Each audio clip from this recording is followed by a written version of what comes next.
So when you lay your hands on a historically significant camera like this, the Fujifilm X-E5, it's only right that you bring it to an equally historically significant place. And in this case, this is the Royal Albert Dock of Liverpool. In the heart of Liverpool stands the Royal Albert Dock, a place where history whispers through its breaks and waves. Established in 1815, the dock was a marvel of its time, revolutionizing the way goods were stored and handled. Its vast warehouses once echoed with the footsteps of sailors and merchants, as ships from across the globe brought treasures and trade. This dock has witnessed both triumph and turmoil, from its glory days as a bustling trade hub to the challenges of the 20th century. Today, it stands as a symbol of resilience and rebirth, beautifully blending the past with the present. Just like the Fujifilm X-E5, this dock carries a legacy, making it the perfect backdrop to explore a camera that's as timeless as the dock itself. I can help you, so he gets in the photo. Yeah? Let me take a picture for you. Yeah, so you can be in the photo too. Yeah.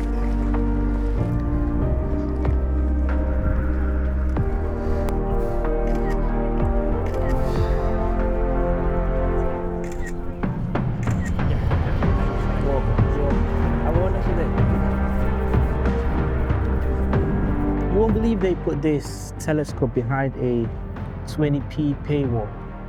Everything is paid for these days.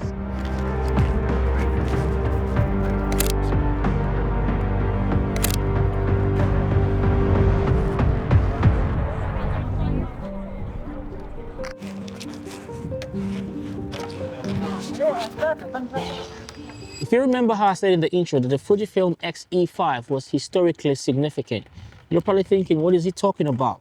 The X-E1 was only released in 2012. That's about 13 years ago. And the last time Fujifilm released an X-E camera was the X-E4 4 years ago. So yes, looking at it from that perspective, it is not that much of a piece of history. However, the thing with the Fujifilm X-E lineup was Fujifilm decided to make the X-E lineup to be a camera that had all the full features of a photography camera, but without the big price tag and the huge body size. So it became very popular and accepted, and people loved it.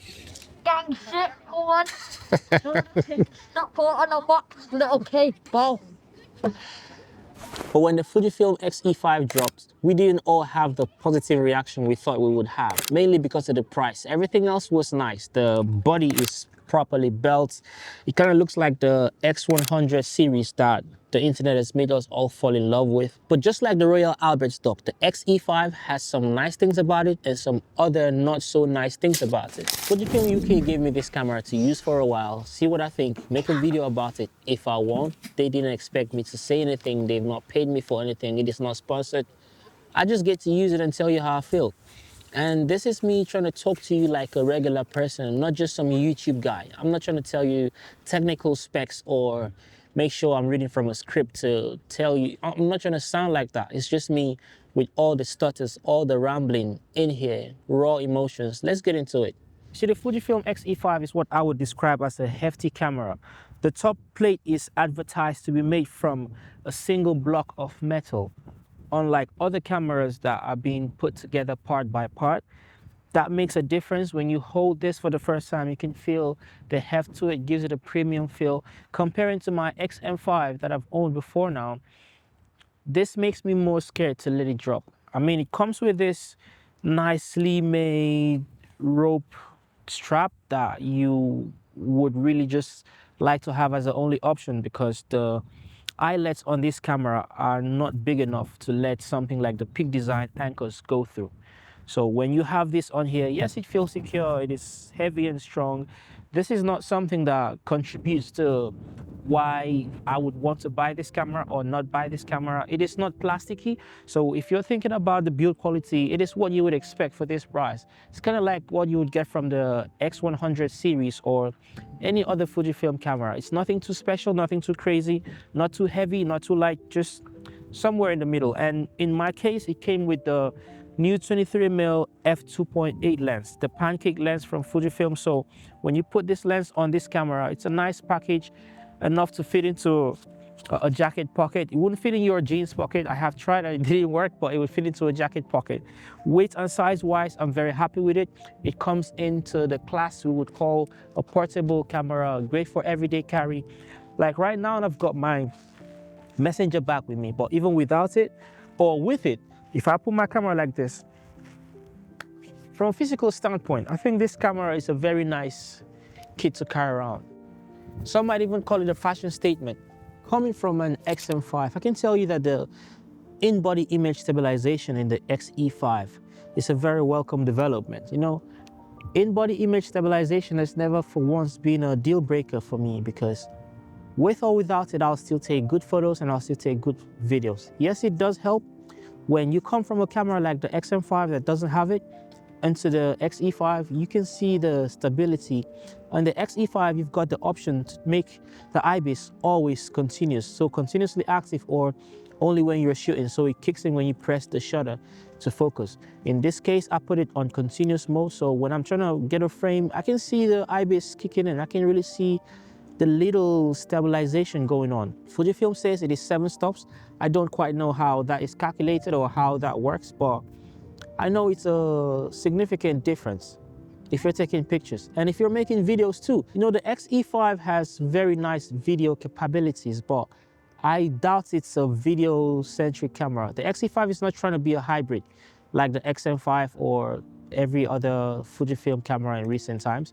The X-E5 is a photography-first camera. As a matter of fact, the video mode is hidden somewhere down below the drive menu. So it's almost like they didn't want you to find it. But yeah, the IBIS is fantastic on this camera. It's helped me taking loads of nice shots. I haven't really made videos with the camera because, like I said, I don't think it's a video-focused camera. I've only taken loads of photos, and the IBIS has helped me stay steady even at slow shutter speeds. Every time Fujifilm releases a camera, you hear something like, "We put our most advanced autofocus technology into this camera." So the same thing was said for the X-E5. They said the autofocus is the new advanced, best in class, best in the industry.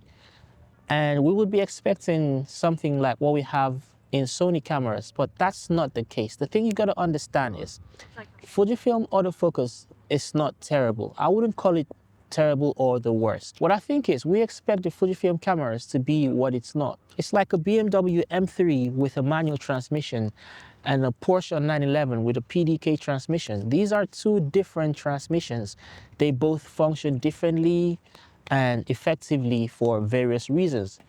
With the Sonys, the phase detect autofocus is second to none, and it works very well in that regards. But with the Fujifilm, you gotta know and learn how to use spot focus and put the focus box where you want it to be in. So if you don't use continuous autofocus on Fujifilm, if you learn how to use spot focus and turn off the face or eye detect, you'll get very great results. I mean, I haven't missed a shot on the X-E5 when I'm taking photos. Do I wish it was like the Sony? Yes, I do, but do I feel like it's terrible? No, I don't. I can't even complain. It is what it is. It's Fujifilm. That's how it is. We get our tools, we make the best out of it, and there isn't too much to say about the autofocus. We can talk about specifications and promised features all we want, but I know we can all agree at the same time that if the experience of shooting is not great with a camera, it's just not worth it. The experience I've had with the Fujifilm X-E5 is a really nice one. It has more buttons than I am used to, and with some of these buttons bring very nice additions to the camera. Like I've said many times, the X-E5 is a photography focused camera. It has a teleconverter feature that can make the 23mm that came with the camera to move from its 23mm focal length to a 1.4 times crop, and again to a 2 times crop. So if you apply a 1.4 crop to a 23mm focal length, you get something like a 33mm, and if you add a 2 times crop to it, it's a 46mm. So what that does for you is you have one camera and one focal length, but you can get the experience of switching to 2 other focal lengths without changing the lens. And when you do this teleconversion, it crops into your photos. That's how you get this conversion done. But because the Fujifilm X-E5 is a 40 megapixel camera, worst case scenario, you do a 2 times crop. That means you still got a 20 megapixel photo left. It is not the best looking compared to the full 23mm without a crop, but you can still do with it. It can still come in the pinch, you can still save it, and it would look great on social media. It wouldn't look great on prints because it will become pixelated if you're zooming in too much or enlarging it. But it's really nice. I mean, it's something that we could use without thinking about going to post-production. Another feature of the X-E5 that I find very fascinating is how I can change aspect ratios. So I changed my aspect ratio from the 4:3 to a 16:9, and it makes all my photos look like screenshots from a video.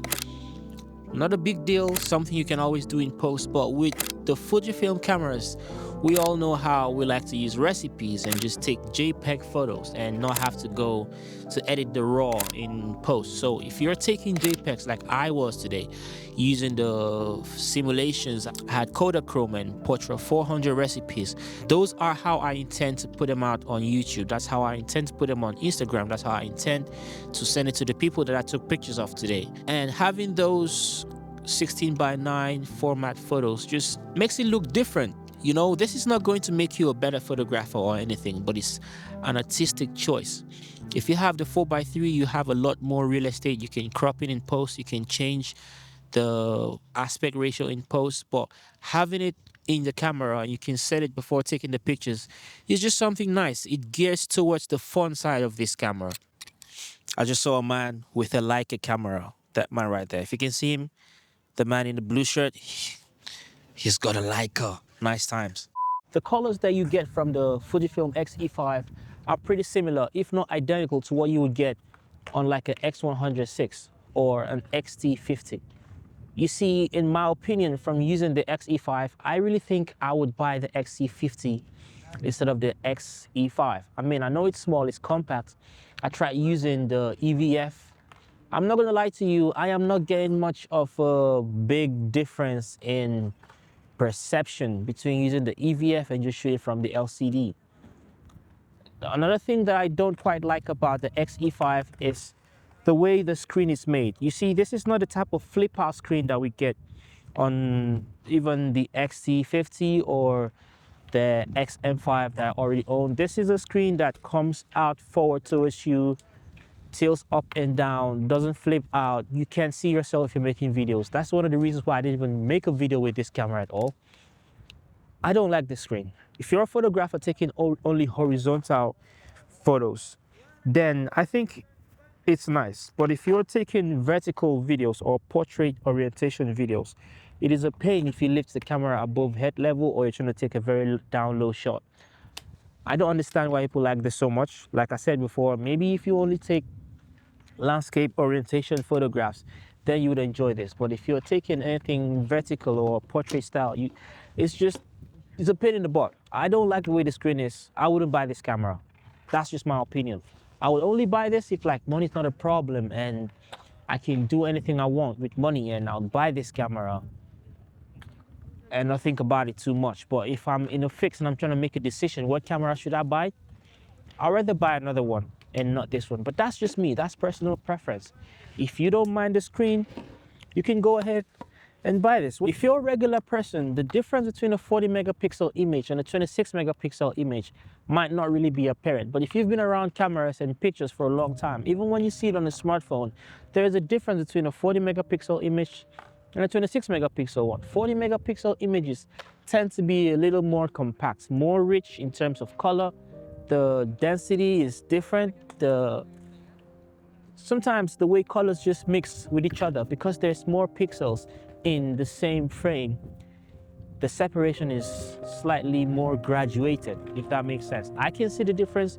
Maybe you can, maybe you cannot. I didn't bother to do a side-by-side with my X-M5, but I can just tell you, if you can afford a 40 megapixel camera for photography, it is a better option. I mean, people say you won't really see it on social media, but as a photographer, hello bro, you good, yeah?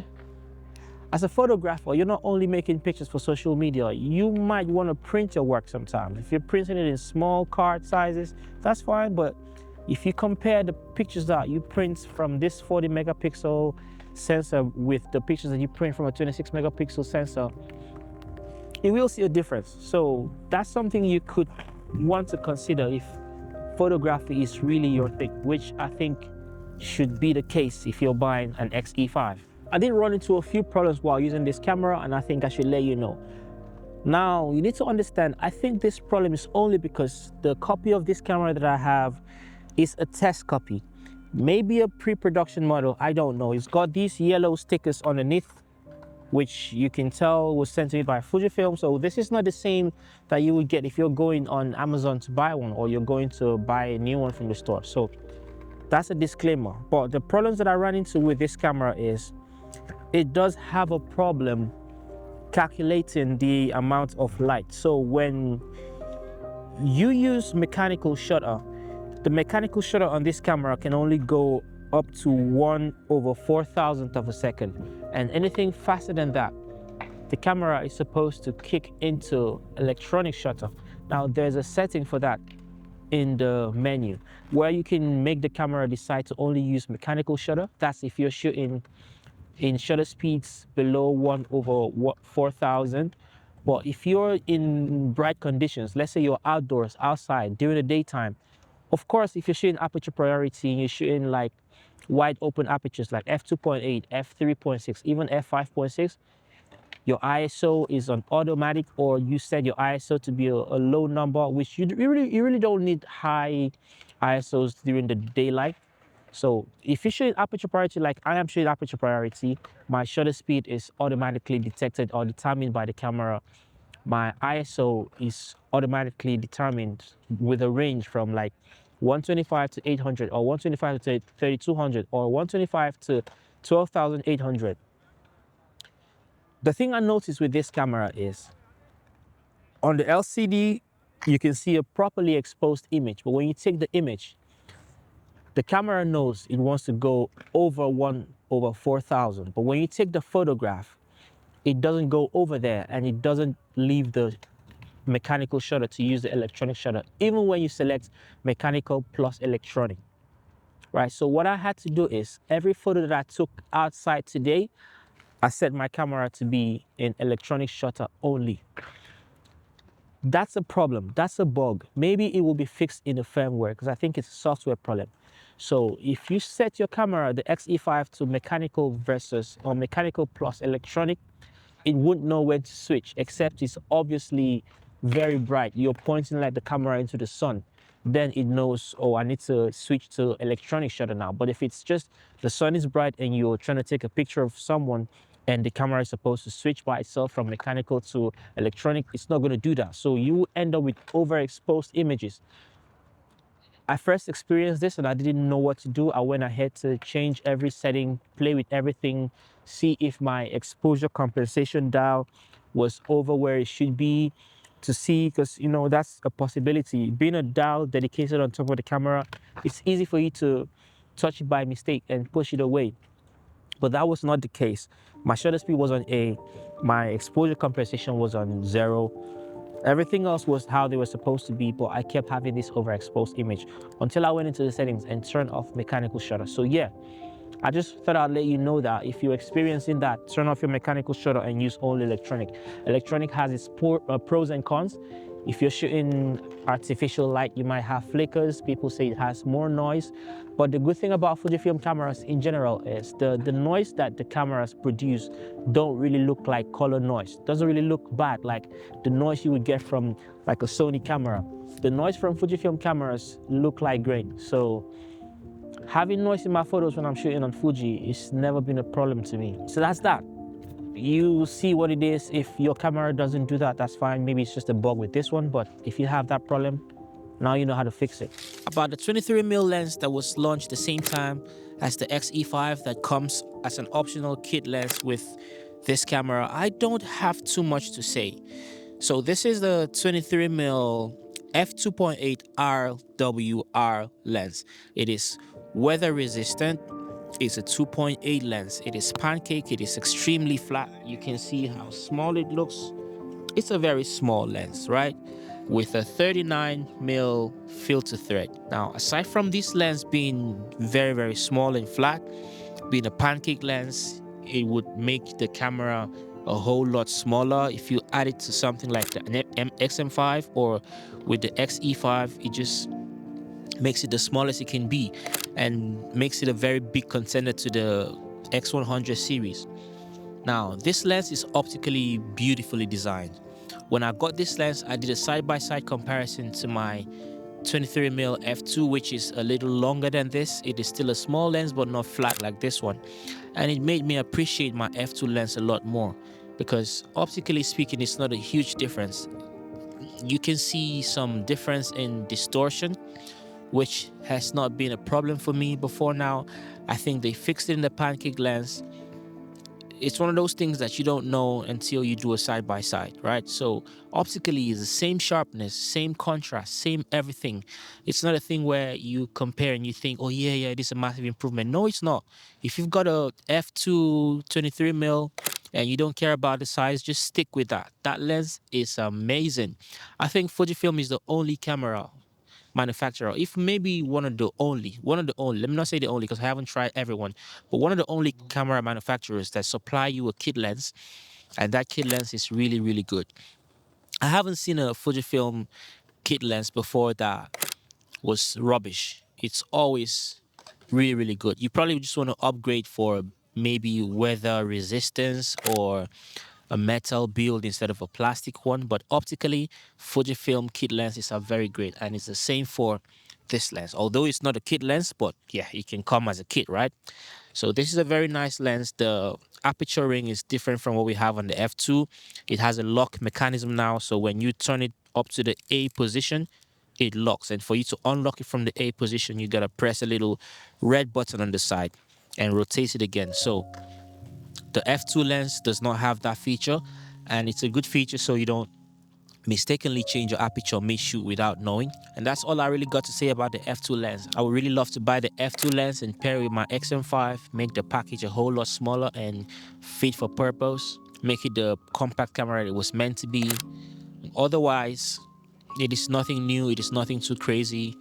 It's the same Fujifilm quality that you would expect. If you're thinking about buying it, sure, go ahead. So my final thoughts about the Fujifilm X-E5 is that this is a very good photographic camera. If you're looking for a Fujifilm to buy, if this is going to be your first Fujifilm camera and you're looking at this, if you can afford it, if the price is not a problem for you and you want to get this, I think you won't be making a mistake. You will not be making a mistake. If you're looking for a hybrid camera that you can take pictures with and make videos with, I wouldn't quite advise you to buy this one.